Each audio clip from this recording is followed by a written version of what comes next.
cultures that enhance the well-being of the Filipino workforce.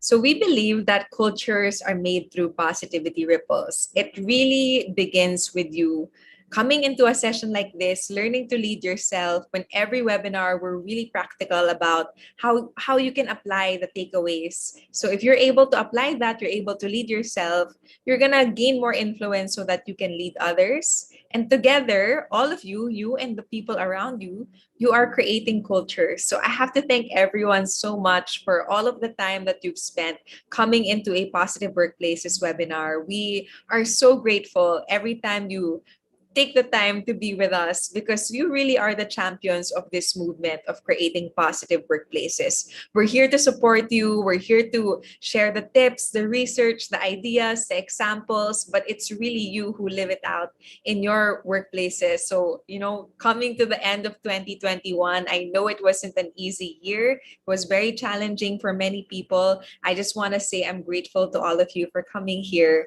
and applying these things so that you can create positive workplaces. You really are the champions and the legs of the movement. So I'm Nikki. For those of you who don't know me, I'm the Chief Wellbeing Officer and co-founder of Positive Workplaces. My background is in psychology. So I studied BS Psychology, I studied a Master in Counseling Psychology, and even right after that, I studied a Master of Applied Positive Psychology at the University of Melbourne. And over those years, I've learned so much about how I could help myself and other people. And doing these free webinars has really been my outlet for sharing all of the good things that other people have shared with me. So this is my favorite way of paying forward all of the kindness, all of the lessons, all of the wisdom that others have shared with me. Hopefully, you also pick up something that benefits you. And I want to acknowledge that for this particular session, here are our lead designers. This wouldn't have been possible without the creative and research efforts of Joyce and Reka, who are training and development interns. And of course, Gabby, our learning and development associate. Next month, you'll be seeing Gabby facilitate in our session. Today, she played a behind-the-scenes role. So congrats to Joyce, Reka, and Gabby. And thank you so much for putting this together for us.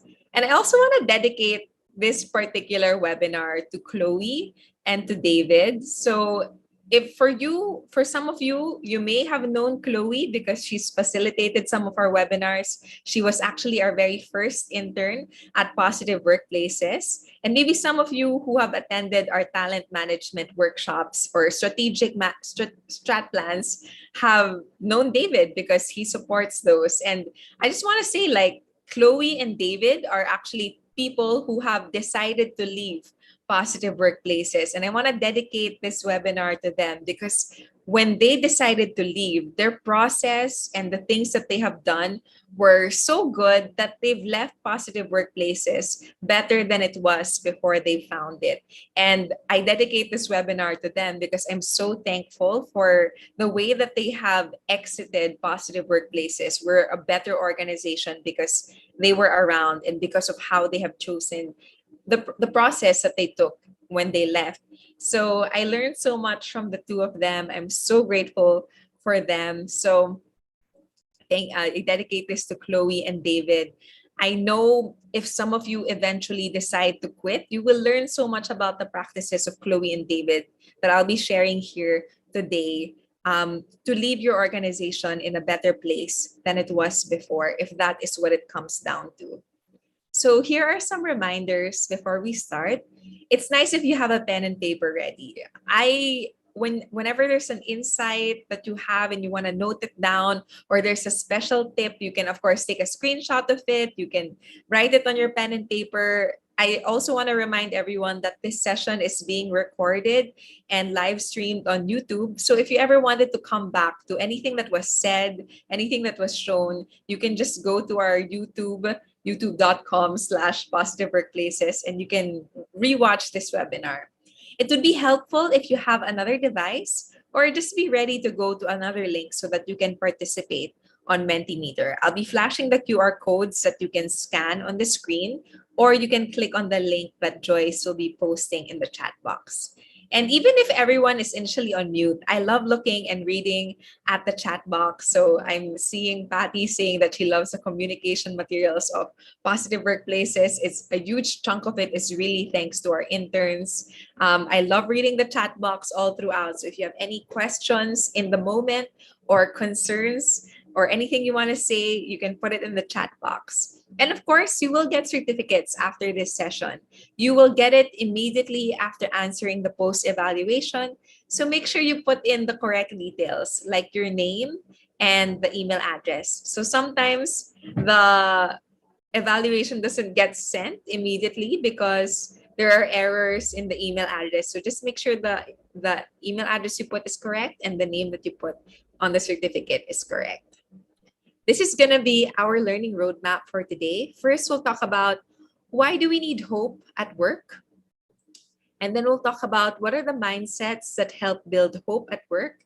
And lastly, how can I design my work to practice more hope in whether you choose to stay at work, whether your discernment leads you to decide that you're going to stay, or whether your discernment lets you go into that direction of choosing to quit. In either of those choices, you'll learn how you can redesign work to practice more hope. So I want to first ask you, have you ever thought of quitting your job during the pandemic? Let's get a survey of the people who are in this room. You can turn on the camera of your phone or your tablet, and if you point it to the QR code on the screen, that is going to lead you to Mentimeter. You can also click on the link that Joyce has posted in the chat box, or go to www.menti.com and type in the code 78423369. That code is always going to be on top of the Menti screen. And we're going to be using this Menti screen all throughout the session. So don't close it. Keep it open so that you can keep interacting with us. So I'm very curious, have you ever thought of quitting your job during the pandemic? Wow. So 21 people have already responded, and it looks like the majority, which is 67%.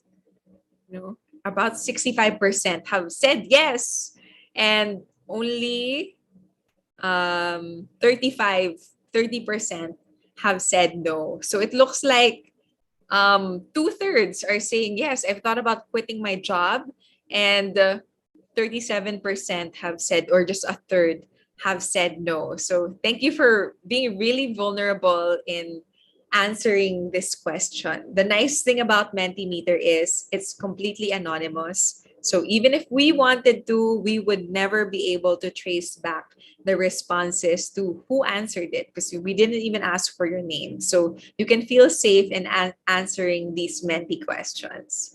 So interesting stats that we have over here, which is really, very understandable because the pandemic has been very difficult. A lot of shifts have had to happen. And on top of that, in your personal life, a lot of things have also changed. Maybe you were coping before by seeing your family and suddenly you couldn't see your family. Maybe you were coping before by being able to hang out with your colleagues and then suddenly everyone was work from home. Or maybe the processes of shifting from face to face to the office has to work from home has been difficult. And so I would understand if some of you have thought about quitting your job. So why do we need hope at work? So first of all, I just want to validate that, you're not alone in thinking about quitting your job.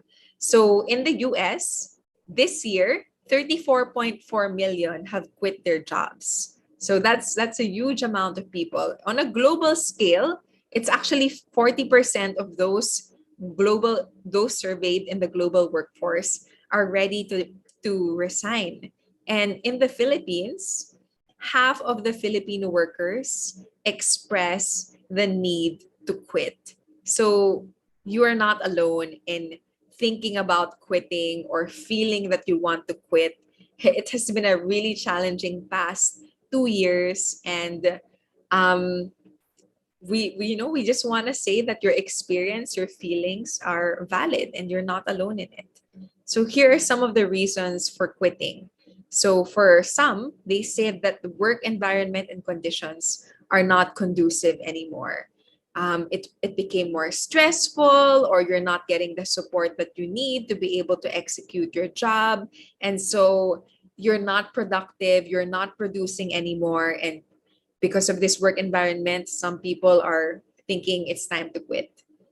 Another reason for quitting is the lack of motivation. It really affects job satisfaction. So, motivation could come from two things. One could be extrinsic motivation, like the compensation, the rewards, the money that you're getting from work is just not sufficient anymore. So, some people are choosing to quit because of the lack of extrinsic motivation. And some people are choosing to quit because of the lack of intrinsic motivation, meaning the inherent meaning, the purpose behind the work that they do. They're not seeing it anymore. And so, because of that lack of motivation, they're choosing to quit. And hope is really important because if hope is lost, leaving becomes the only option. And when people choose to leave the workplace, it's actually really costly for the employer. Every time a person comes into work, that person is trained, the employer invests resources into helping them acclimatize to the organization. There was a lot of people who were involved in the hiring, in the recruitment to bring that person in. So it's like a lot is lost when a person chooses to quit. So it's detrimental to the organization when there is a high attrition rate. So hope is really important in organizations because if hope is lost, leaving becomes the only option. So, what are the mindsets that help build hope at work? We're going to be bringing back one of our favorite theories here. We're going to be talking about hope theory. But first, we want you to answer these domain specific hope scale to let us know how hopeful are you at work. So, again, sign in on Menti. You can scan the QR code on the screen, click on the link Joyce pasted, or put in the code that you're seeing over there. So rate yourself on the following statements. Would you say, I can think of many ways to find a job? Slide it over to the left if it's definitely false, and slide it over to the right if it's definitely true. There are lots of ways to succeed at work. Again, left if it's false, right if it's true, and then somewhere in the middle you can also slide it there if you're undecided. And the last statement is, even if it's a lousy job, I can usually find something good about it. So please answer that. And for those who can't participate on Menti, it's totally fine if you're just watching and absorbing the information that people have to share. That's perfectly fine. We still love that you're here. And I just want to highlight that Patty said that she's not choosing to quit at work, but a new phenomenon she's highlighting is poly work, and that's something that's happening over the pandemic because now you have more options to take on more jobs because you don't have to go through the traffic. So that's also something to consider about the type of work that you're involved in right now. So let's see. It looks like, 4.5. The rating for this statement, I can think of many ways to find a job, is just in the middle, just about 4.6. The next statement, there are lots of ways to succeed at work. I feel that people are more hopeful in this regard. The score is 6.3. And even if it's a lousy job, I can usually find something good about it. So again, somewhere in the middle at 4.8 as well. So I feel like we're averaging in the middle in terms of how hopeful we are at work. We're a little bit higher on there are lots of ways to succeed at work. So let's see if we can use this session to help you out in some of these things. So in Snyder's hope theory, there are three elements that I want you to pay attention to. For you to become a hopeful person, it's important that you have goals. It's what you aspire for. It's what you work towards. If you have no sense of where you want to go, what you want to achieve and accomplish, then it's going to be harder to be hopeful. So it's important to be aware of what are your hopes, what are your goals, what are you trying to aspire and reach. Another element is willpower. It's a person's will to shape their future. Do you have that drive to change things, to shape the future, to really put effort and energy into achieving what it is that you're hoping for?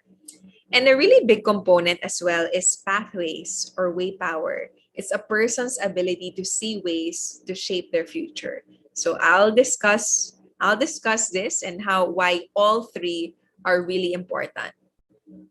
So the first element is the goal. If you don't have a goal, there's nothing that's motivating you or driving you forward to achieve. So if you don't have a goal, you could tend to stay stuck and not hopeful. So it's really important that you think about what you want to achieve and what goal that is. Try the more meaningful it is to you, the more likely you will put in the effort to achieving that goal. And that makes you more hopeful. So goals are important. And the more meaningful it is to you, the better off you are. The next thing that's really important is, that's strategy. But sometimes towards reaching our goal, there are blocks, right? Whenever we have big dreams for ourselves and for the world, it's not surprising that there will be obstacles and blocks along the way. And that is why willpower is so important. So that when those blocks arrive, you have that you have that push to jump through that block. That willpower is that gives you that drive to overcome the obstacle, overcome the block, and still reach the goal. So right now we're seeing the goal is important and willpower is important because there will be blocks along the way, or there will be moments where we're not feeling that things are easy. So when you have the willpower, no matter how challenging it is, you overcome it. A really important element that comes next is way power. Because sometimes you have the willpower, but the block is just too strong to overcome. Like there's just so many obstacles in that particular strategy. So this is the time usually when people quit, when people lose hope because they say, alam mo, ginawa ko na yung lahat eh. Like, nagpursige ako, naghirap ako, pinush ko talaga, pero ang tindi talaga ng challenges, ng obstacle, hindi ko kinaya. And that's usually when people give up. And that's why the next element of hope is way power. And it's really important because it's so natural that there are going to be enormous blocks towards goals that are meaningful for us. So when that happens, it's important that you don't have just one strategy. Because when one strategy fails, some people say that's it, I've tried everything. But actually, did they come up with multiple strategies? If you have way power, you're not just thinking of one strategy. You're thinking of strategy A, strategy B, strategy C, all the way to the last letter of the alphabet. The more strategies that you have towards getting to your goal, the more chances of winning. So the more that you're able to think of pathways towards reaching the goal, the better it is going to be for you. Let's say your goal is to get a higher salary. And there's so many, sometimes people, for instance, Patty just said polywork, which is taking on more jobs. That could be one strategy to get a higher income. Another strategy could be do really well in your work and vie for a promotion. Another strategy could be um, if you have like dormant money and you want to be putting it in investments, that's another way to be building your income. So it's not enough to just have one strategy. The more strategies that you have towards reaching your goal, the better, because sometimes those strategies don't really work out. So for instance, if a person is getting burned out by taking on a lot of work because they have multiple jobs now, and they see that strategy is not working, sometimes the temptation is to say, oh, I guess I can't have more income, when actually there's a lot of more ways to get that income. It could be through a promotion, it could be through a racket, it could be through investments, it could be through shifting to an organization that pays more. So there's so many strategies that you can actually try to reach your goal. So way power is super important. So when you have all three elements, you become a high hoper. You have your meaningful goal that drives you. You have a strategy and the willpower to overcome blocks. That's willpower. But if in case the strategy is too big, you have strategy B. And if that doesn't work, you can shift to another strategy, and that's way power. You need all three to be a hopeful person. So we're going to be using these elements to guide you through the process of how can I redesign my work to practice more hope. To give you more context about the current webinar topic that we have, it's actually one of the most frequently asked questions in our webinars ever since 2020. In one way or another, the question is being asked. Like people would ask in the Q&A section, do I quit my job or do I still stay in my job? So for instance, whatever the topic is, whether it's growth mindset, people will be asking a question like, my employer or my leader is not helping me build a growth mindset. Do I quit my job? Or if the topic is about like a strengths-based approach, people will say, we don't have a strengths-based approach at work. Do I quit my job? Do I stay? So it's been, or my employer is being difficult, or they're gaslighting me. So I've heard all of these questions in many public and in-house webinars that I've done, and I thought it was high time to try and help people answer the question, should you stay or should you go? I know a lot of people are waiting for December so that they can get their 13th month pay, and complete that 13th month pay. And December is around the time when people start to think about, do I start fresh next year and choose a new job, or do I continue to stay in this job? So I know that a lot of people are thinking about quitting or staying. I'm not going to be answering. What's been difficult about answering that question is I don't know enough about your context to be able to provide like a really specific advice. And I'm actually I'm a really big believer that you are the expert of your context. You know best what is going on around you. So the decision to quit or to stay is best when it comes from you. What I'm going to be providing here is a process for discernment so that you can think about it more clearly, and so that if you choose to go, there is a proper way, or there's a series of steps that you can follow so that you quit well. And I do want to say that my big belief is it's not a fight between the employer or the employee. It's not about who's gonna win. Is it gonna be the employer who's gonna win, or the employee who's gonna win? Are you gonna prioritize your work, or are you gonna prioritize yourself? My big belief is that when you go through a proper discernment process, when you're really able to think about all of the elements around the decision of choosing to stay or choosing to go, then whatever decision that you come up with is actually going to be best for both. Sometimes it takes distance and long-term visioning to be able to see that. But I really do believe in the long run, for as long as you went through a proper discernment process, the answer of choosing to stay or choosing to go is going to benefit both you and the employer. So here are some tips to redesign your work. So to exercise that willpower, to give you more willpower and the drive to stay at work, two things you can do is to reflect more and to reframe and re-enlist. I will go through these with you. And in exercising way power or coming up with more pathways, some strategies that you can apply are remodel or relocate or reinvent. So, my first question before we go through that is, what made you apply for your current job? Whatever job it is that you have right now, what made you apply for it? So, here's the QR code on the screen.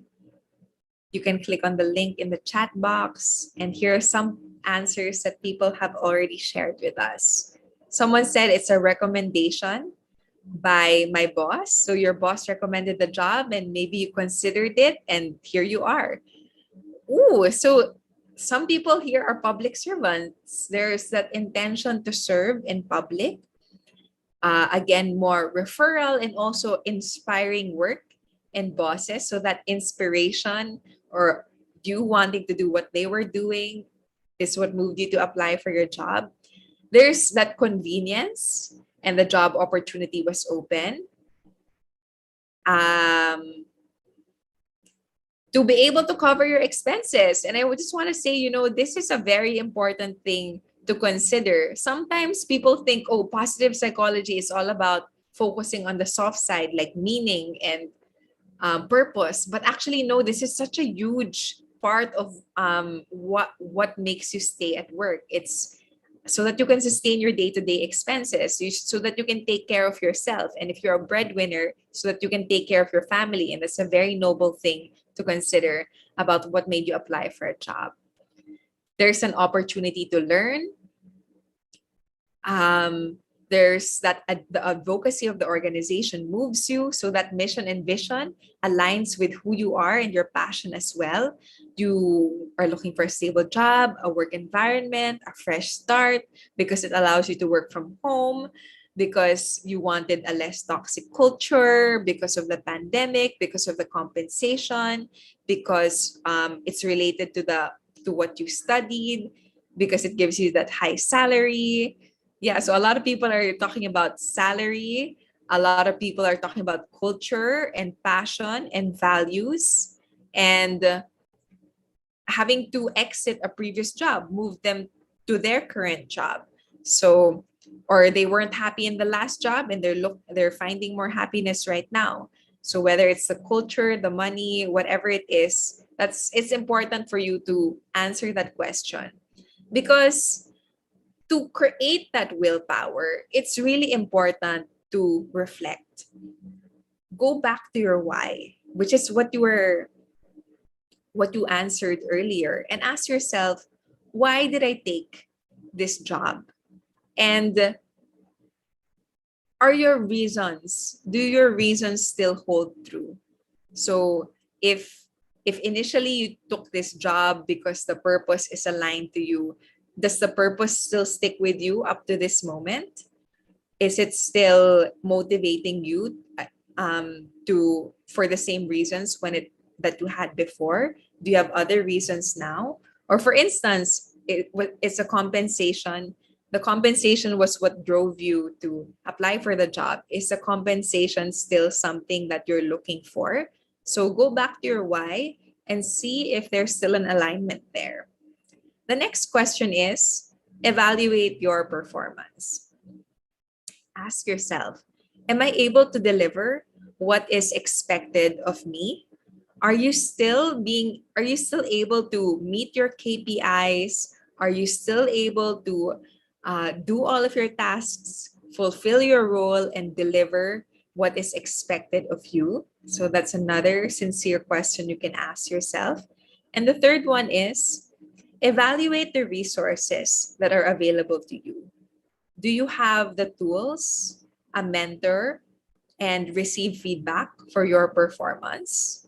Is this support available in your workplace? And assess these three questions and try to see, is there still an alignment when it comes to these three things in your choosing to stay at work? And yeah, ask yourself, is it still aligned? One thing I wanna emphasize is Sometimes a lot of people would say, I'm not sure if it's aligned because I'm not sure where I want to go. And I think that this car headlights metaphor is a really powerful, it's always been such a powerful metaphor for me, especially when I was deciding on my career, because I was always so afraid of making the wrong choice, because I was always telling myself, how will I know if it's aligned when I don't know where I'm going to be years from now, when I don't know what my ultimate goal is? Some people know what their ultimate goal is early on. I didn't. And this car metaphor, this headlights metaphor really helped me out. When you don't always have to know what the next 5 kilometers looks like. Just like the cars of the headlight, at the headlights of a car, you don't see the light won't reach for the next 5 kilometers or the five final destination. But the headlights will reach maybe 20 meters ahead of you. And that light is enough to guide you to move forward. So you may not know the final destination of where you really, really want to be in the future, but there is enough light. There are enough clues around you right now. There's enough information coming from your emotions, coming from your current values, from what you're passionate about right now, to help you decide if it is aligned. So you don't, in answering that question, is it aligned? It's not necessary that you know the final destination of where you're going to be. Just by listening to the clues that are available to you right now, that lights up the next 20 meters so that you can keep moving forward. And as you move forward, the next 20 meters will light up, and you move forward again, the next 20 meters will light up. So even if right now you only have a few clues about what you love at work, what you're passionate about, what are your values, that's enough to guide you. Just lean into the direction of those clues, lean into the next 20 meters. And as you keep moving forward, more information will be available to you. And you can keep asking yourself, is this aligned? Is my why still aligned? Are the resources available to me still aligned? Is my performance still aligned to what I want it to be? So for instance, here's an example for me. I used to be a teacher. I was teaching for 3 years. That's how I started my career. So this is me teaching in Commonwealth Elementary School. I was teaching, as you can see behind me, I was teaching math, but I was trying to entertain my students with reading. So I was also reading to them after we finished our math class there in that picture. So I always knew that I was passionate about helping people believe in themselves, helping people grow. And I was asking myself, am I going to be a teacher forever? Is it still aligned? So for the first 3 years, the answer was always yes. It's still aligned. It's still aligned to my why, which is helping people grow. It's still aligned to my evaluation of my performance. I think I was a decent enough teacher helping my students to grow and to master the lessons. And it was still aligned to the support that I was receiving. I received a lot of support from my colleagues and from the organization that I was part of. So it was still aligned, but somewhere in the third year, I had this sense that my why my why wasn't really about my why was evolving from teaching math and science and English. My why was evolving into I really want to support my students with their well-being. So I started studying a master's in counseling psychology so I could help them with their emotional problems. And as I started studying counseling psychology, I got more interested in positive psychology also. So my why from helping students and encouraging them to grow, it shifted towards psychology, to positive psychology, to well-being, and to helping the workforce with their well-being, which is where I am now in positive workplaces. If you asked me before, I would have never imagined that I would leave education and go through to another sector. But just like I said with the headlights metaphor, just um, keep approaching the next 20 meters. Keep leaning into the direction of your goals and your values and your passions. And it will keep lighting up the next part of the paths. So just keep asking yourselves the reflection questions earlier. Is it still aligned to your why? And if not, then that's the time to shift into another organization or another job. So if your answer is no, sometimes, if your answer is no, not anymore, it's not really aligned anymore, sometimes what people end up doing is, they get mad. They say like, my job is not supporting my passions. My job is so boring. My job doesn't give me what I need. Sometimes they get mad at work. Sometimes they get mad on social media, which I really advise you to not use as an outlet for your anger, because other people will see it and you could paint a bad light. You could paint yourself in a bad light.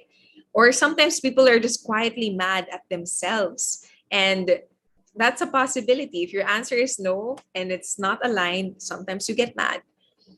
Sometimes people will just try to ignore it and go with emotions. They'll still do their job, but hold that resentment deep inside because the alignment is not there anymore, whether in support, whether in evaluation, evaluation of your performance, or whether in your why. So what we really suggest for you to do is to reframe and re-enlist.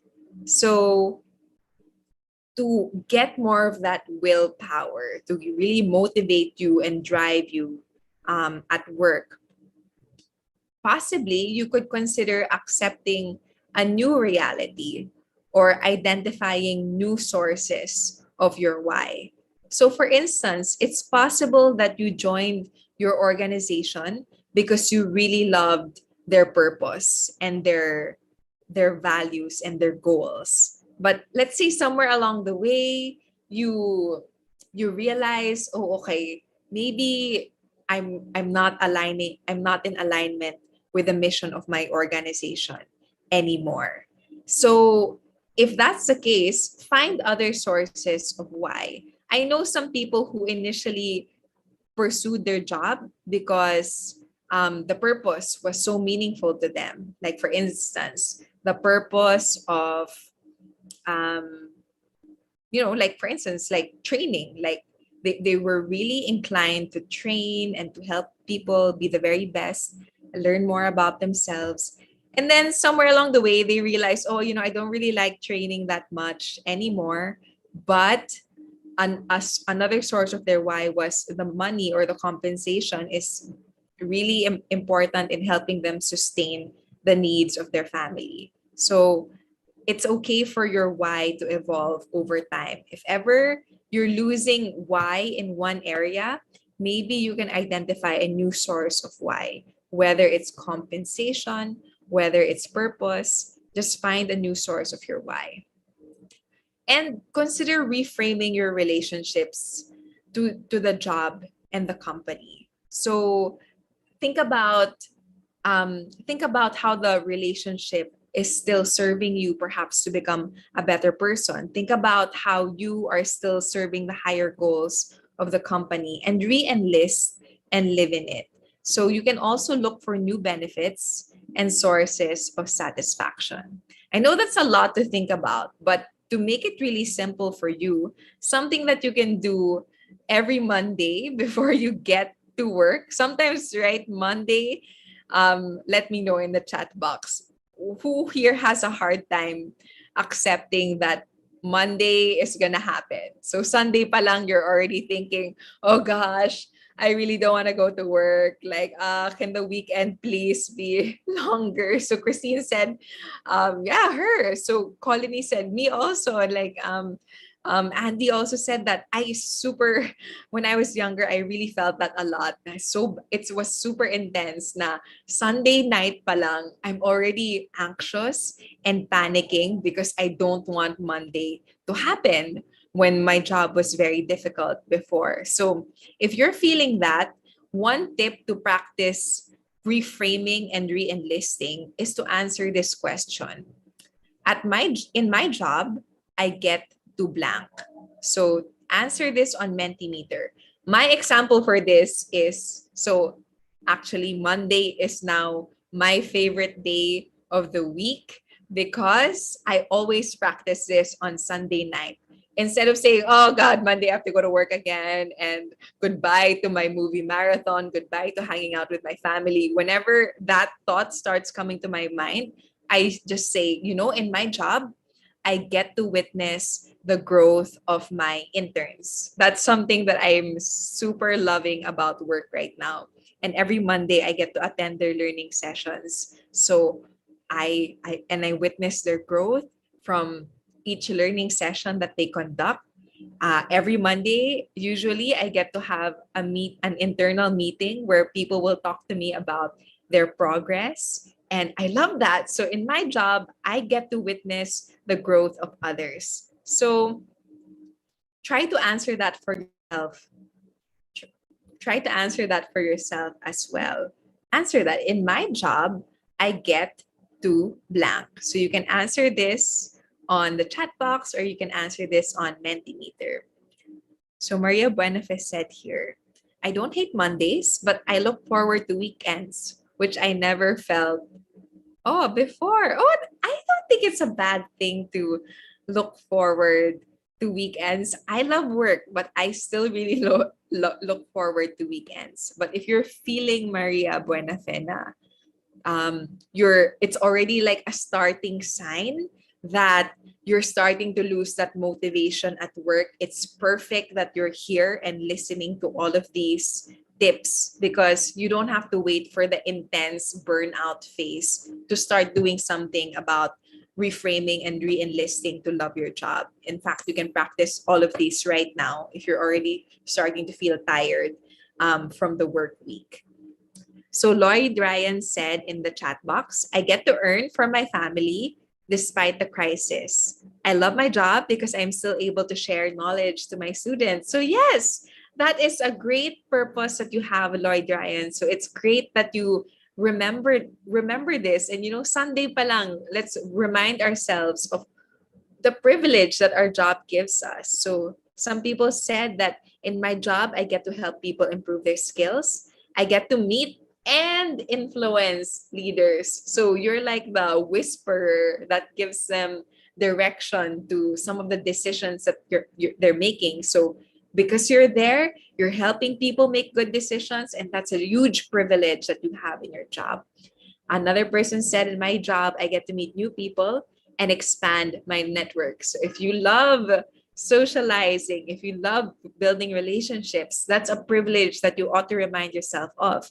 You get to welcome new hires. You get to collaborate with the best people in the field. You get to learn a lot and grow your skills. You get to draft documents that enable companies to provide renewable energy in the Philippines. So you're really saving our world, you're saving our climate, and that's an amazing service that you provide to all of us. That job gives you the opportunity to do that. You get to attend free capacity building sessions that we conduct for development workers, especially if you love to learn, because you're in your job and you're probably coordinating that. Maybe the coordinating part sometimes is not the most exciting part, but you get to do all of these things, and it's such a gift. Like another person said, I get to share the word of God to my trainees. That corporate life is just a part of our everyday, and we have other opportunities for personal growth outside of the corporate jungle. So for you to be a source of inspiration, of spreading that spirituality even through work, then that is an amazing opportunity that you have. You get to encourage people to keep going, and you're able to fulfill this purpose, especially when things are getting tough. So when things are getting tough, that's when that opportunity to be an encouraging presence and to be a light presence becomes even more powerful. So that's an amazing set of privileges that all of you have in the current roles that you have. So if you're ever feeling, feeling bleh about coming back to work on a Monday, start telling yourself, Sunday pa lang, tell yourself, in my job, I get to fill in the blank, and that will create that re-enlistment, that commitment again to the work that you do, because you realize the privilege and the opportunity that it offers you. Another thing to consider, so when we're considering way power naman, or pathways for you to love your job even more, you can consider remodeling.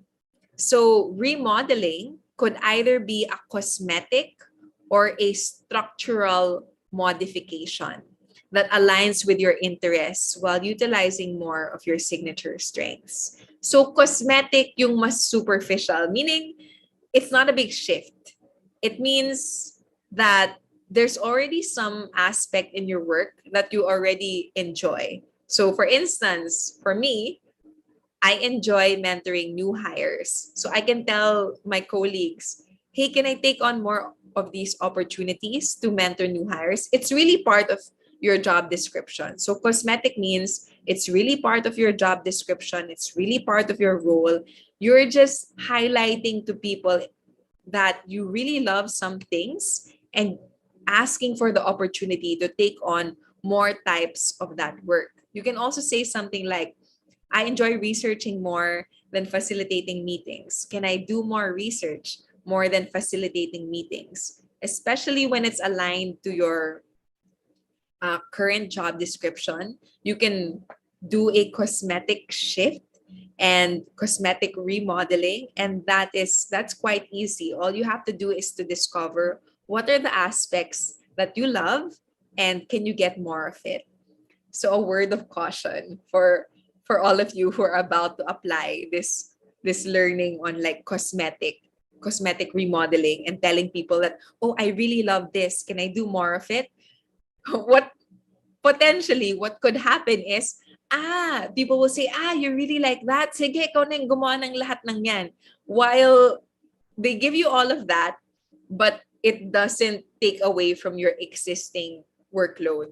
So I think that's when people are afraid of expressing, oh, I really love this work, because the tendency sometimes, if it's not planned properly, is they're given all of that work without taking away some of their other existing workload. So it's just be clear that, oh, I really would love more of this. Is it possible if I do more of this and less of another task? Maybe there's somebody else in the office who loves another task. So for instance, I really love, like for instance, when Positive Workplaces was really new, we were just a few. So John was handling marketing and also strategic planning and also facilitating some webinars. But as he kept expressing to us, I'd really love to facilitate less so I can focus more on strategy. Then we were able to give him more of that leeway. I took more on the facilitation work because I love facilitating, so that he can be in his element and I can be in my element. So you can express to people what you enjoy doing more, but also be mindful that it means asking for their support so that you can let go some of your other existing tasks. So you can do a cosmetic remodeling. So I want to ask you, what roles do you love at work? What roles do you love at work? You can type it in the chat box, click on the link, or on Menti. So for me, my answer to this really is, I love mentoring so much. I love that there are so many interns in Positive Workplaces. I love creating space in my week so that I can talk to them and ask them about what their big goals are, so that I can align them to opportunities in Positive Workplaces. So I love that. Hence, I'm asking for more of those opportunities at work and reassigning some of my other tasks to other people. So some of you have said like reorienting new employees and exploring other HR functions. So yeah, if that's something that you love to do, continue to express that you want to learn more about the different departments in HR and maybe your manager or your leaders at work will find more pathways to make that happen, especially if you have a generic HR function. You get to learn new things. You love my role to be the resident Chicana and Marites. So, like, being able to maybe talk about stories, share stories with one another. You love creating new things, helping people. Ooh, talking about the company's values and behaviors with a new hire. See if you enjoy this and they see that you're really doing well in this, maybe they will assign you more onboarding roles and less of the other roles if you really shine in this particular task. And all you have to do is really express it. You love co-facilitating well-being sessions. So maybe in the past, if your training sessions were more generic, like technical sessions and also um, more like onboarding sessions about the policies and the rules in the company. If you want to co-facilitate more well-being sessions, express that and try to find more opportunities that help you learn more about well-being, such as coming to these webinars so that they trust you with that role and they give you more of that role. I love being a trainer and a mentor. I love onboarding new trainers, researching and helping my colleagues, helping others, helping your coworker, being an analyst, creating publicity materials, organizing schedules and program flow. See, for example, this one.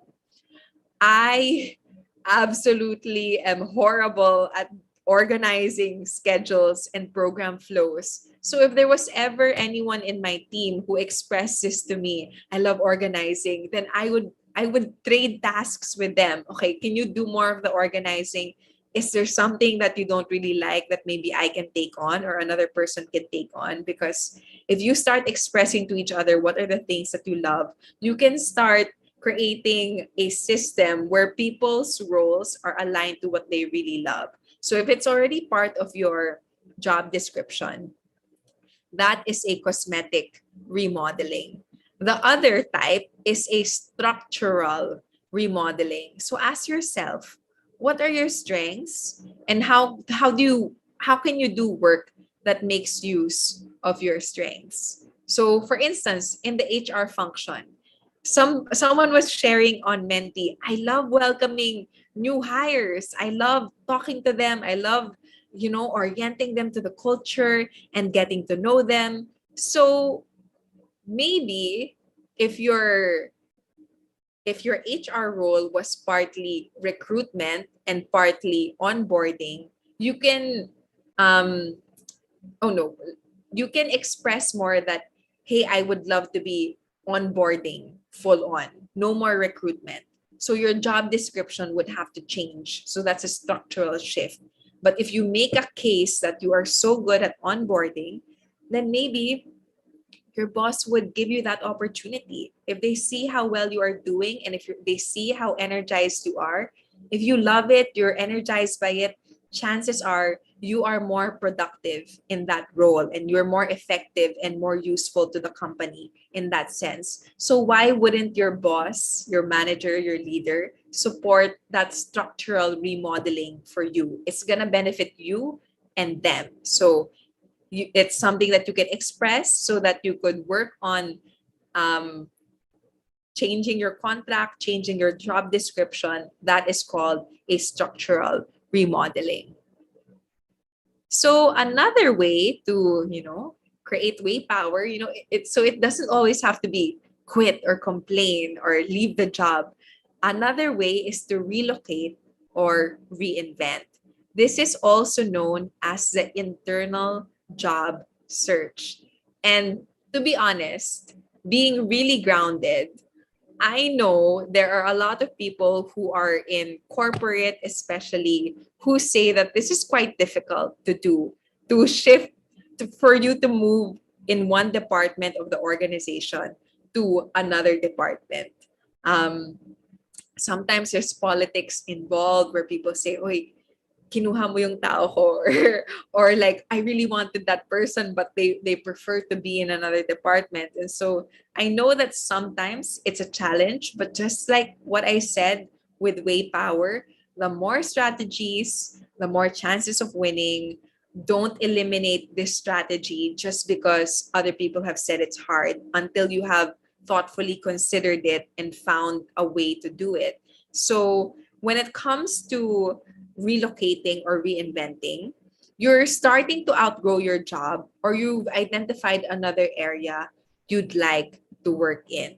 So, for instance, I know so many people who were initially in HR, and then after they got to know the roles, the different roles that say that were in the organization of what they were hiring for, they realize, oh, I would really love to be with these project management guys because that's what I love to do. So start maybe there's a particular project that they want to become part of.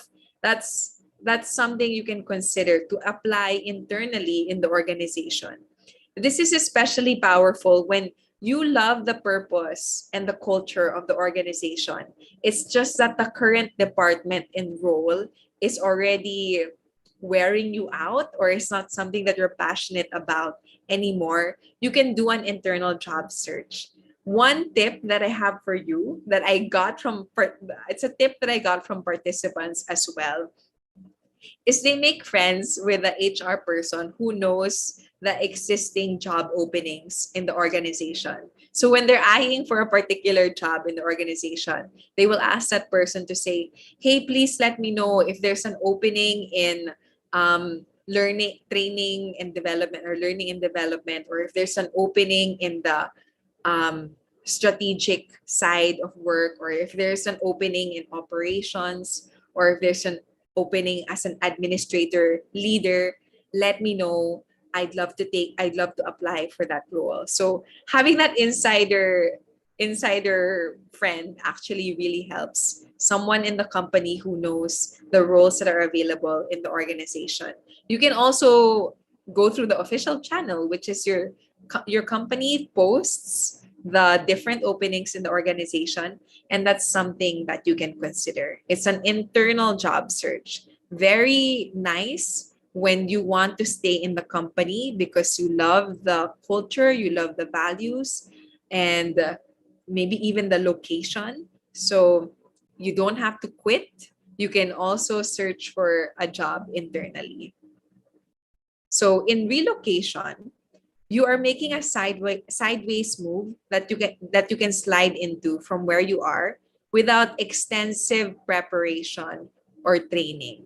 So potentially that HR person who, let's say, they initially were in onboard recruitment, but now they want to be in onboarding. That's like a relocation, especially if they have the skills and the understanding of both, and if it's just in the same department.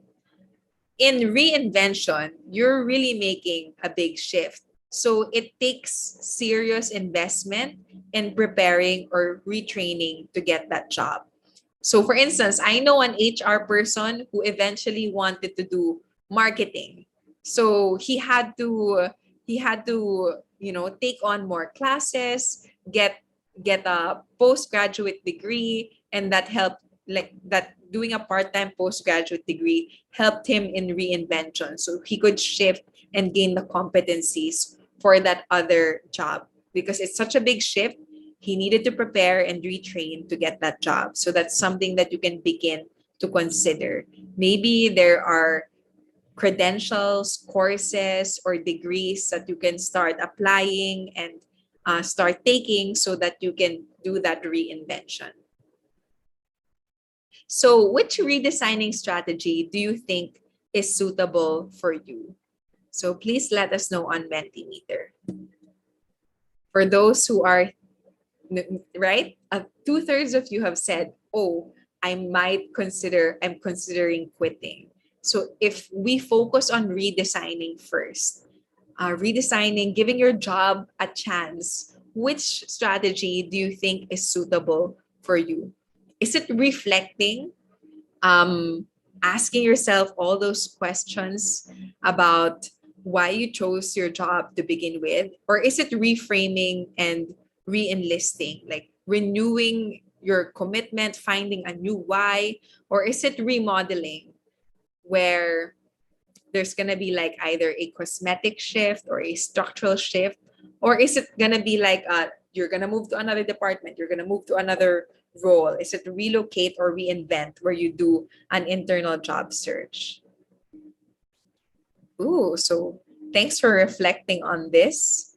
It looks like the strategy that people will likely use. I mean, the strategy that people have chosen to use, most people have chosen to use, many people have chosen to use is half and half, relocate or reinvent or reflect. And some people said reframe and reenlist. 25% said that. And 8% have said remodel. Interesting. Okay, I'm glad you're able to pick something that will help you consider staying at work. One thing, whenever people were asking me, should I stay or should I quit already? Well, I do try to give some, some guidance, some advice, but I always tell them, wait, take what I say with a grain of salt, especially at the start of the pandemic when, money is super, a lot of people were getting laid off, and then a lot of people were losing their opportunities for work. So I said, take it with a grain of salt because it's hard to find work these days. So if you could apply any of these other strategies so that you can gain that motivation for your current work so that you don't have to quit, so that you can redesign your work in this way, consider it. So, oops. If any of those strategies, if you apply, I highly encourage you, before you decide to quit, try to apply those strategies. But if none of those strategies work, and you really feel, okay, it's really not aligned, my why isn't here anymore, I'm not getting the support that I need, I cannot even move to another role, I cannot even redesign my role. If you've tried everything and really have given your current work a chance, and you have really decided, oh, it's time to quit, it's time to find something new, then here's my guidelines for you for quitting.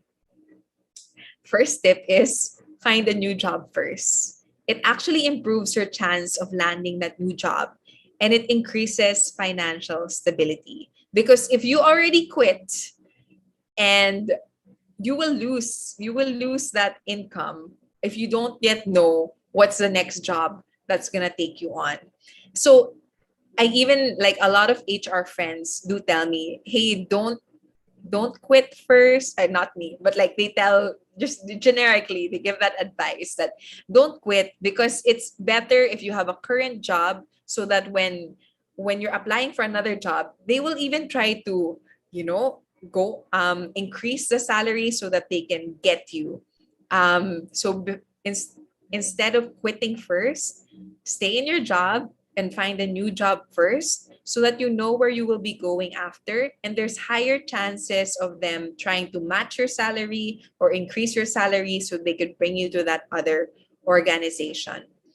And you wouldn't have that gap in your resume. Sometimes it looks bad to HR when you have that gap in your resume, because they ask you, what did you do in this time? So again, it depends on who is your recruiter. But I do remember one of my bosses telling me, like when we were screening resumes, he was asking me, please ask this person what happened between this year and this year, because they didn't have an entry for that year. And it could potentially be a red flag for some. To me personally, it's not. Maybe they chose to rediscover themselves, and I don't mind it at all. But to some HR, they do flag that. So consider finding a new job first so that there's no gap in between. Another thing is leave the campsite better than you found it. So make sure that your team is in good shape before you leave. It does a lot of good to your colleagues and your employer. So here's where the story of Chloe actually comes in. So Chloe was our very first intern. When we had Chloe on the team, we were just four. It was me, my business partner John, And then Chloe and Ryan, our first two interns. And then Chloe was looking at our marketing materials. And, I didn't want to share it anymore here because they were quite ugly because it was just me and John making it using like PowerPoint. And she was like, this is so horrible. But in a nice way. She was saying, shucks, this does not look professional. So it was actually Chloe who first started bringing in more interns. Like she just started asking her friends, hey, do you know any marketing people or like design people who want to take on an internship, because she wanted all of our ads that John and I made with our very poor skills redesigned. And so she started recruiting. She just asked us, can I recruit more interns? And I just said, go ahead. And when she started recruiting more interns, everything started looking better. Like the slides that you see are so much better than our first slides. The advertisements that we put out are so much better than it was before. So I really feel that Chloe has left our campsite, our workplace, better than she has found it. She was always making improvements all the time. And another thing is rev up your network. So if you decide you're actually gonna quit, don't burn bridges. Instead, build more bridges. If there was an interesting person that you haven't yet spoken to, take this opportunity to talk to them, to get to know them. Even if you're leaving, still create those relationships. And this is the perfect time to actually thank your colleagues for their time or their help or any support that they've ever given to you. And the more people you reach out to and connect with, the better. Because it's likely, some of them you'll be encountering again, or some of them could be helping you again in the future. So don't burn bridges. Don't think that, oh, because I'm leaving, never mind all of these relationships or all of these people, I don't care about them. It's so important for you to be building that network. And this is such an important tip. Set up your replacement to win. Sometimes people have that mindset na, alis naman ako eh. So, why should I care? Or, problema na nila yan. That is what I often hear. Problema na nila yan. How they're going to train the next person. How they're going to replace, like fill in the gap that I am about to create in the organization. My big tip for you is set up your replacement to win. Document the key insights that you have, the procedures that you're doing. If there's contacts that you've made, like collect it somewhere so that the person who is gonna come in will have a good clean start. So set up your replacement to win. And here's a tip that I have for you. In the 30 days, diba, when you give your last notice, you will have 30 days usually that the employer will ask you to stay and turn over. So in those 30 days, really take the time to already transition your role to another person. So for instance, today is actually David's last day. David is our talent management associate. It's his last day. So throughout the last 30 days, since he's tendered his resignation, he's been training the next person who will be taking his place. He's been documenting what he's doing so that the other person will not be lost or confused. Here's also something that Chloe has started. It's an operations manual. So even before she quit, she said that, I feel confident that the next person will not be confused because I've been documenting everything that I've been doing all throughout. So I didn't have to prompt her to do this. This is something that she took the initiative to do herself. So how does that look like? In our operations manual, she really put like screenshots, all the links that people have to go to. Like for instance, when we conduct webinars, we have a pre-webinar preparation. This is everything that we have to do for it. She created the template, she put in the links and put in some screenshots to guide. And there's a table of contents so that it's not confusing. So if I go here to recruitment and selection, the next person, whoever has to take on recruitment and selection, they will see all of the steps that they have to do. Like sa interview pa lang, please build rapport. You can ask them, what have you been busy with lately? And this is like all Chloe putting it in. So actually, when Chloe left, um, I didn't have such a hard time, or the team didn't have such a hard time. In fact, since she was the very first one to leave, I was doing a lot of checking in with the team. Like, are you still okay? Like, are you confused by anything? Do you need my support? And everyone was like, I'm fine. Chloe has already instructed everything for me. She created this template. She created this manual. She walked me through it. She asked me if I had any questions. So I'm completely fine. So that's such a good practice that Chloe was able to do. And my suggestion to you is, just as Chloe has done, don't wait for your last 30 days to start doing something like this, like an operations manual. If your organization doesn't have one yet, if what you do is not documented anywhere, start building one already, so that when you eventually move to another job or escalate to another role, there's a document that you can leave behind to the person who will take your place. So that's the operations manual. I highly suggest you start working on this. And the last part is exit well. So you are in control of your exit narrative, or the story that you tell yourself and the story that you tell others, the story that people will tell about you, about why you chose to leave. Be clear, concise, and emphasize the positives about your future challenges. So don't burn bridges. Instead of saying something like, I quit because I'm not good enough for this role, diba? Instead of belittling yourself, you don't want to leave a legacy behind that you were a bad worker, because that's what's gonna be ingrained in the memories of everyone being left behind.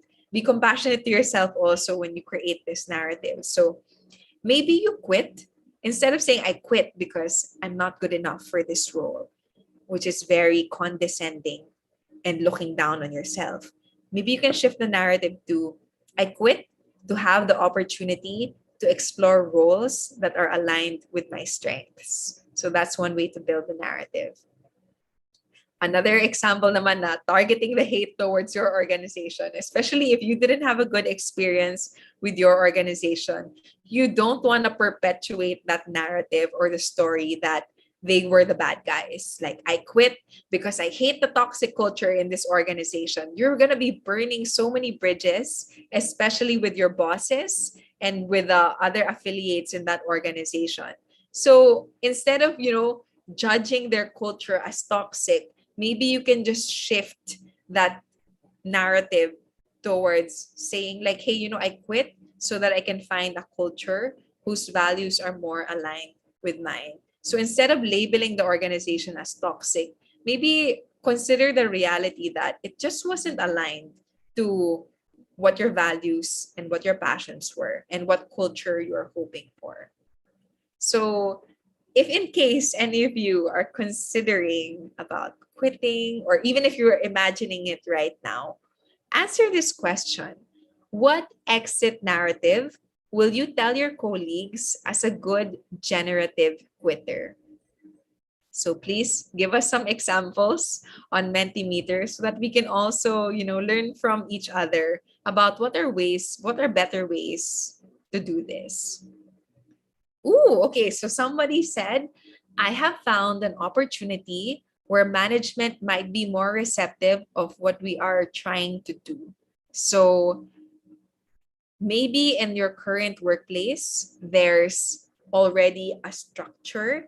They have the value of tradition over innovation, and that's okay.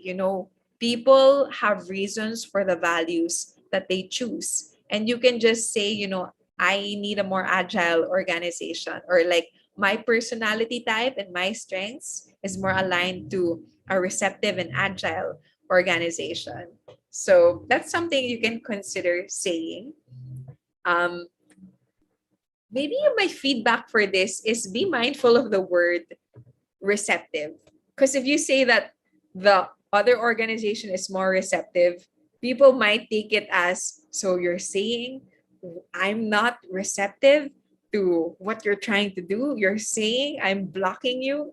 That could be a potential spin that I'm just warning you about. So if you chose words like, oh, I want to be part of an organization that really emphasizes innovation and change, because the opposite values is tradition and stability, and that's not a bad value depending on the situation. So you're just aligning yourself to the better match. Another said, I can grow better in this other company.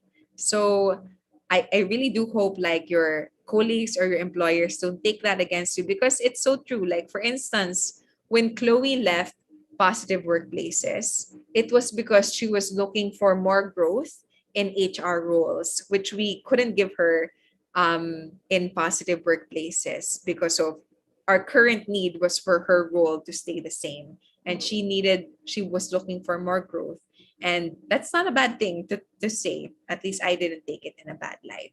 Another said, thank you for all the years of learning. I will keep it and move on to a new chapter of my life. Another said, I'm moving to a new company where I can use my strengths more and contribute more. So that strengths alignment, maybe the more concise and specific you are about the strengths that you are talking about, the more acceptable it is for the people you are leaving behind, because they see that, okay, it's sobrang specific. The strengths that she's talking about is more aligned to the next job that she has. I have found an opportunity which highlights my strengths and values me more in the team. So yeah, this is interesting. My only thought on this is the when we put comparatives in our statements, they might think values you more. So you're saying I value you less. So they might take that comparative the wrong way. So you can actually choose to be more specific about the strengths and values that are aligned instead of saying values me more. I was lucky to bag a fellowship, improving my knowledge, skills, attitude, values, and practice of my craft. So, yes, that's great. Like that, more opportunities for learning, for fellowship. I have accepted a position with another company that will further my growth and development in my position. I quit because this institution made me realize that what I really want in life, to follow my passion and to widen my horizon. So, giving credit to the organization that they gave you the clarity is actually a nice way of creating an exit narrative. Give them credit for something that they helped you realize something, and so you have to go on with that realization by going on to the next company. Another said, I feel like I have accomplished all I can in this role and need something different. So, especially if the company did not give you a different growth opportunity, a lateral or vertical movement. So, if they're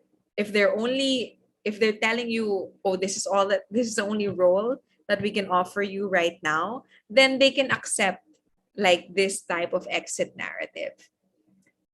Um, there's a management role that is being offered to me, especially if your company didn't offer you a management role, then this is an exit narrative that could stand. I found a company that treats their employees the way they want their customers to be treated. I just hope nobody takes that the wrong way. Oh, I like this. Someone saying, I am grateful for all the opportunities that I've experienced here in the current company. I've grown and learned a lot in my years here, and I would like to explore a new industry at this time. So, this is a nice exit narrative because, it's not like your employer can shift the industry that they are in, especially when there's no more choice to keep you, when it's so clear that you cannot offer to them what they're looking for, and there's no hard feelings, there's no bitterness or resentment here, then it becomes a good exit narrative. So take some good points about some of the examples that you're seeing here. Some good practices that I want to highlight is a nice exit narrative is one that shows gratitude and praise for something that the company has given them, right? So some people have said, thanks, I'm grateful. That's a good way to start your exit narrative. Another thing is be very concise and specific about what you are looking for that your current company cannot give you, and don't compare them as like they're better and you're worse. Instead, just say there's something that this company offers that is more aligned to what I'm looking for. And that's a good start to building your exit narrative. So that's okay. So I just want to read the comment from Lloyd. Lloyd said, in some cases, it is difficult to say that you have found a new career elsewhere because some companies require 2 to 4 weeks notice. So yeah, I think the usual practice is 30 days. So be mindful of that. That if you decide to find, if you found another opportunity, you gotta let the next opportunity know that it's likely that your employer will ask you to stay for 30 more days. So it's not like you can do a big quick shift. It takes preparation and knowing. And in addition to that, a good practice that David and Chloe have actually done is even before the 30 days notice, just at that point when they were already thinking about quitting, they already expressed it to me and John. And that's something that I really appreciate, that we didn't feel like we were blindsided and we had enough time to prepare, because even at their discernment stage of quitting, they were already having conversations with us. So we were already talking about um, what we can do to keep them, and if we can't keep them, what we will need them to turn over so that another person can take on their role. So hopefully, if you are a manager or employer, you create a safe space so that you allow people to express these things to you.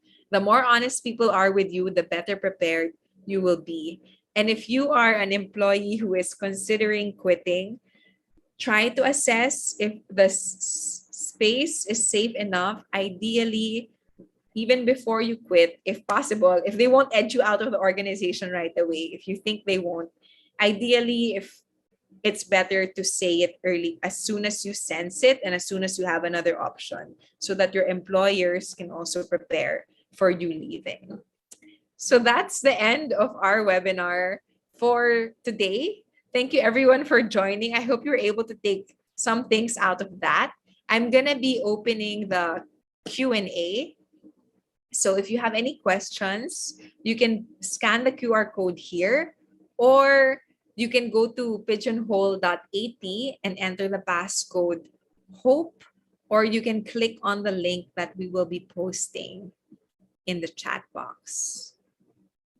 So www.pigeonhole.at/hope if you have any questions for us.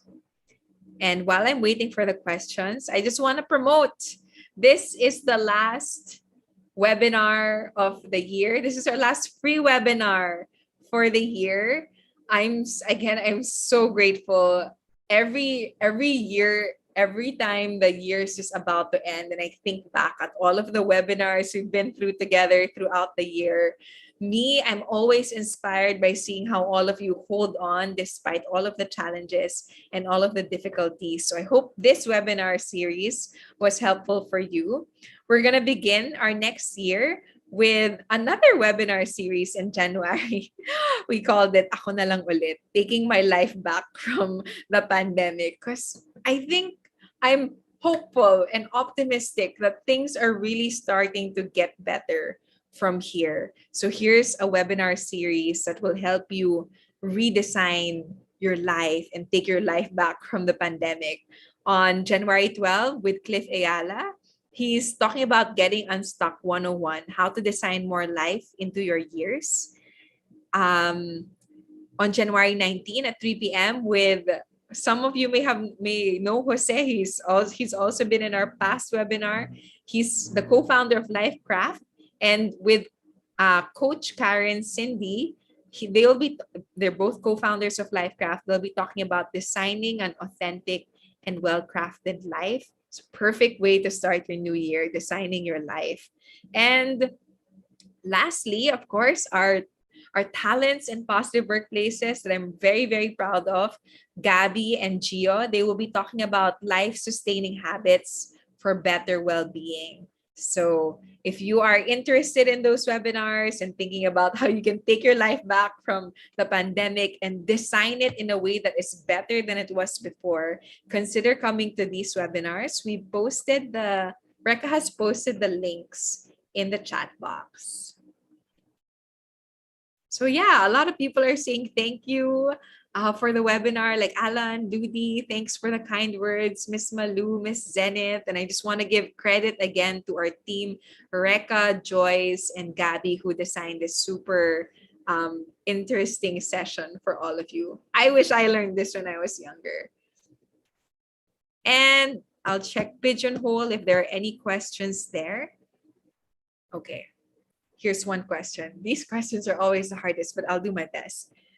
What am I going to do if I feel stagnant at my work, but my boss tells me that I am a good part of the group? Should I stay?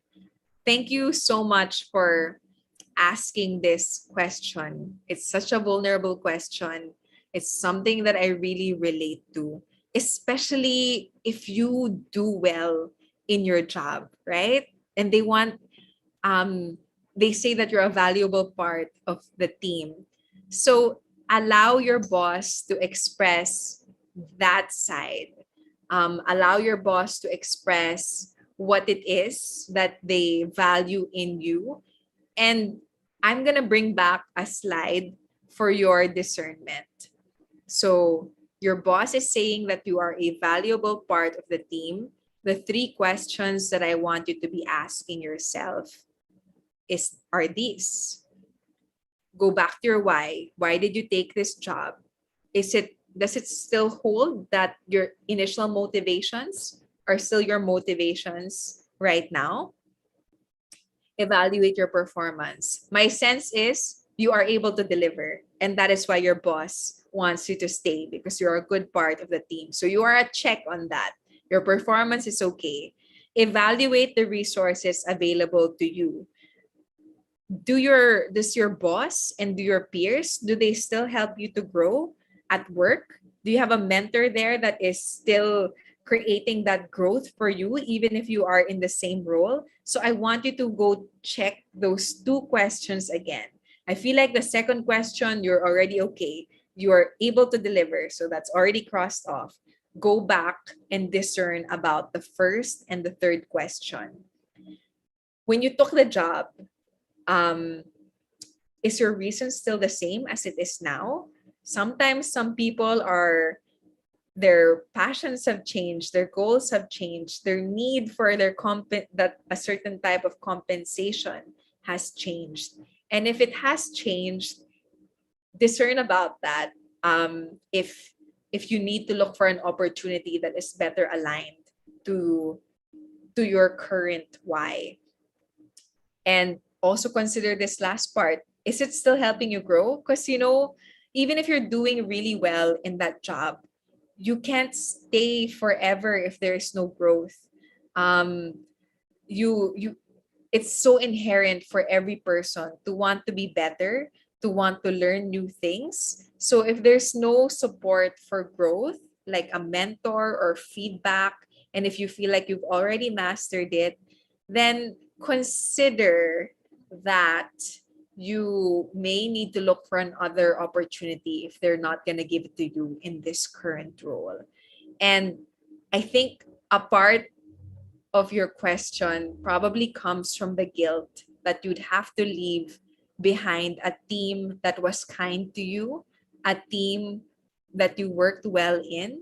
So a kindness, if your answer to these questions are, okay, hindi na siya aligned and I have to go, Just don't forget that a kindness that you can still provide to your team is to document everything that you do, train the next person, and do a turnover that is effective, and concise and complete, so that people will not feel that there was a gap because you left.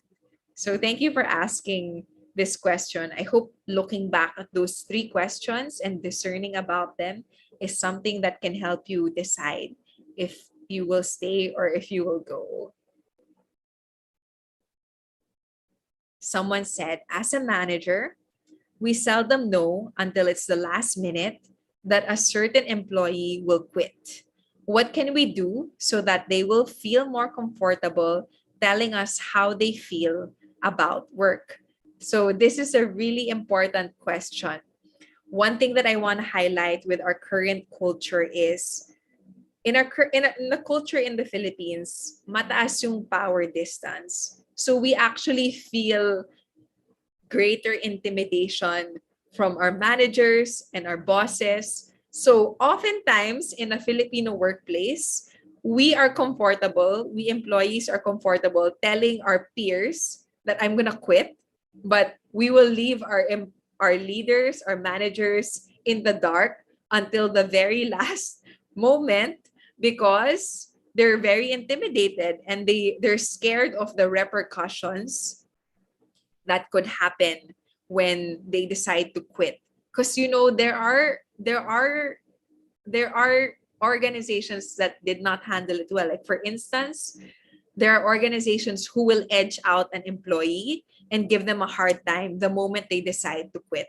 It's like outsider na yung person that decided to quit, tinanggal sa Viber group, hindi na sinasali sa meetings, they make that person feel bad and feel left out. So one thing I want you to check is be mindful of what is the treatment whenever a person expresses that they have decided to quit.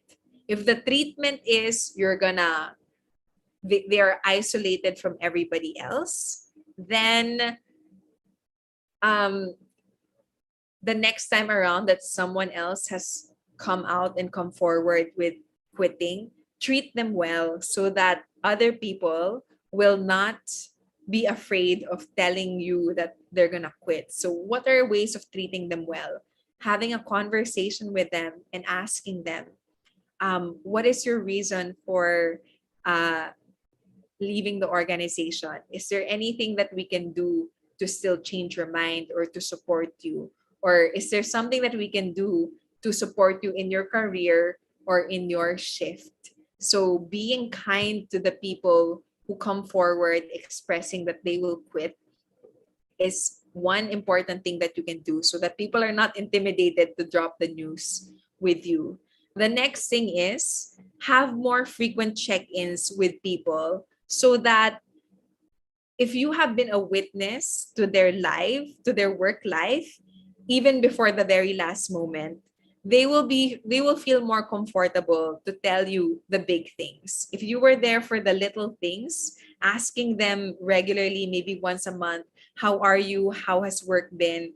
That is the perfect opportunity for them to already start expressing things like, I'm having a hard time at work, or my compensation that I'm getting is not enough, or my strengths, feel ko hindi talaga ako magaling sa role ko. If you do those check-ins earlier on, that is your opportunity to come in and support already so that they don't feel that they have to quit and leave. So to recap this, I know it happens a lot. It's because of our culture. Mataas ang power distance. We have a tendency to be intimidated by our leaders and to leave them in the dark. But as a manager, if you show kindness to everyone who comes forward expressing that they want to quit, people will feel less intimidated. Another thing is if you can have frequent check-ins once a month or maybe more frequently about how everyone is, then their feelings will come out sooner before the last moment when they have already decided on their own that their only solution is to quit If you were able to provide them solutions at the earlier stages of their problems, then they wouldn't feel like the only option is to quit. I hope that helps. Someone asked, I know or feel that my company or manager values me, but this would not translate to monetary compensation unless I start considering opportunities outside. Would you be able to recommend how to approach this? I think, honestly, my recommendation to you is to communicate honestly. Um, one one thing is I want you to first explore the market, 'di ba? Weigh power. Don't just have one strategy for compensation, which is your current job.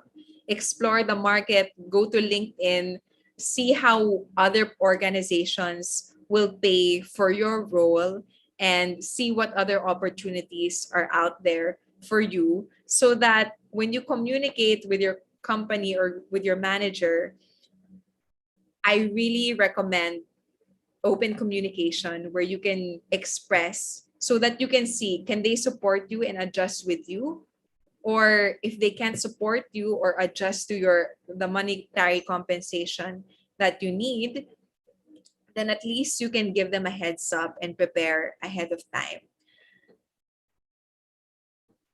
Take the things that I say with a grain of salt, because I know in my mind, flashing in my mind right now are different situations of different employers about how they were able to take this kind of news.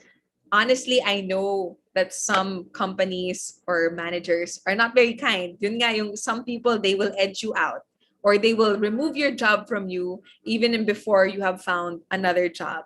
So if you're sensing the company is kind of like that they may take it against you, that you will say something like this, then my recommendation for you is to look for other openings and apply to them so that you can come back to your company or manager, either with another job waiting for you or telling them that you've scouted for another job and this is the compensation that is possible out there. Can we negotiate if this is a compensation that you can give me? Consider that option, because sometimes the current company, if they value you enough and if they know that you are not easily replaceable, sometimes they adjust and they will match the offer that is in the outside in the other organization. If the monetary compensation is really important to you right now and they cannot match it, then at least if ever they will edge you out or they will ask you to leave, you already have that backup plan waiting for you. So that is just one possibility I want you to consider. At the very least, get all of the data that you can about what other companies will pay for the role that you are doing. And same applies for everything I've talked about, generative quitting. Support your company, train the next person well so that you don't burn any bridges, because it's likely you're going to need their recommendation for the future company. So I think like just approaching this as honestly as possible, telling them that you need more monetary compensation, um, is is something that your employers hopefully will appreciate. If they can give it to you and they value you enough, they'll give it to you. If they really can't give it to you, then they should understand that you are looking for different opportunities, and the very best thing you can do for the organization is to just transition well. So take it with a grain of salt, because you need to get a sense of how your company or your manager will react when you tell them something like this. But at the very least, get the data of monetary compensation out there, communicate clearly that you need more monetary compensation, and if it's time to leave, just exit well. Do generative quitting. So yeah, I hope that some of those insights are at least getting you to think. Someone asked, what if I feel that my director is not appreciative with my efforts anymore. She's kind of irritated most of the time, and I feel that I will not be promoted anymore. Should I still stay? Ooh, this is a tricky question. Another also in part because I'm not sure of the exact context of where your company is or where especially your director is coming from. Another possibility that I want you to consider is um maybe if it's not consistent with the the attitude and the behavior or of your director, maybe she's just having an off time and she's projecting her difficulties or challenges in life to how she treats you, being irritated and all. um, Honestly, putting myself in the shoes of your director, what I honestly would hope for is somebody to give me the feedback, about how I'm behaving so that I could improve as a director. So you said that she's kind of irritated. If you decide to give feedback to your director, instead of giving feedback about your judgment of her, give feedback about very specific things like what makes you think she's irritated? Is it, did she slam the door? Did she raise her voice? Did she cut you off when you were speaking? Did she tell you that she was irritated?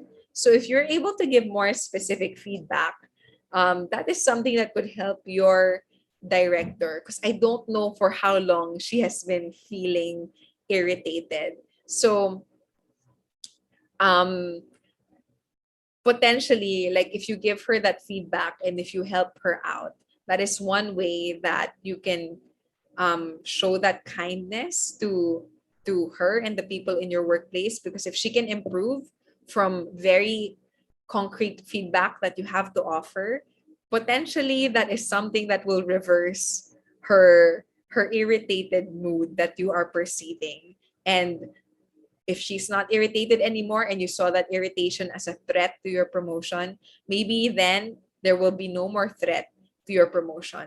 That's just one approach. Again, take it with a grain of salt because I don't fully know the context of your work and your director. But if consider that if this has gone for a long, long time, um, if it's only your director that has the key to your promotion,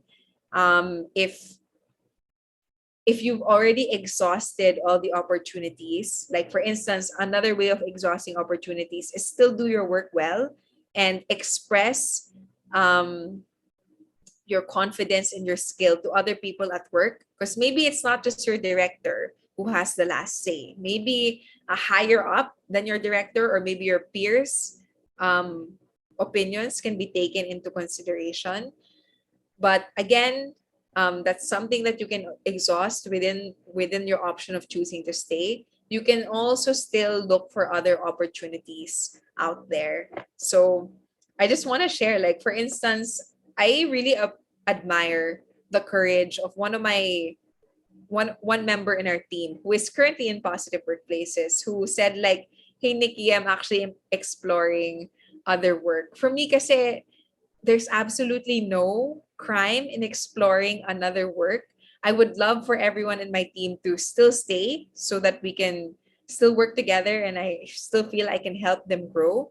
But if it comes to the point that there is a better match out there for them, I would want them to take the better match than to choose to stay just for the sake of loyalty and for serving the needs of positive workplaces. I always want it to be two-way. So I still want you to explore what is out there. Maybe it's not just the director that is the issue. Maybe there's still other work opportunities for you. So consider exploring it before you make a final choice of staying and going, especially if the perceived irritation of your director could be temporary. So consider that. And the last question we have here is, What if we can't say that we are thinking of quitting because they will take it against us if we do? What do we say to our line managers? So you don't have to say that I'm thinking of quitting. You can just express to them what are the areas of support that you need so that you can stay. And it will then be up to you and to them to work together to give you that support that you need. At the very least, if you were able to express that, the support that you need, and they tried to give it, you tried to work on it, at the very least, hindi sila blindsided when it comes to the day that you finally decide to quit because you expressed your need, you tried what you could on your end to work on those gaps that you're seeing. But if in the end your managers and your company was also not able to support you, then at least they were aware from the start that these were things that you were experiencing, and they can also see that you had a hard time, and now because you didn't get what you need and you put your all your efforts in, maybe they would understand more your decision to quit and it wouldn't blindside them. So if you feel that it's not safe to tell your managers that you're thinking of quitting, just then soften it by saying, these are the things that I need. This is the support that I need, or this is what I really hope for in this organization. So in that way, you still give that testing period where you could still try and work on the situation together. And who knows, maybe by you expressing that you need support, they actually are able to give you the support that you need. And maybe potentially you don't have to quit. So if it's not safe to tell them you're thinking of quitting, just let them know what is the support that you need and what exactly, the more specific you are, the better. What exactly can your manager do to help your situation be better? Is it assigning another person in your team? Is it giving aspects of your work to someone else? Is it maximizing the parts of your work that you love? Also share with them the ideas that you have so that you can be happier in your work. So those are all of the questions that we have today. Oh my gosh, I exceeded. I'm so sorry, I exceeded the time. I was trying to answer all the questions. We'll paste in the evaluation link in the chat box. And if you answer that, you will get your certificates. So that's it for today. Thank you so much for staying. I was so caught into answering all of the questions that I didn't notice the time. But thank you so much also for the people who are sharing advice to each other in the chat box. So the evaluation link is there. Answer it. And when you answer it, you will get your certificate. Just put in all the right details. And we'll catch you again next year for our next webinar series, Taking My Life Back from the Pandemic. Ako na lang ulit. And again, thank you everyone for your support throughout this whole year. Happy holidays and have a good week ahead. Have a good Christmas. And we'll see you again soon in January. Thanks, everyone.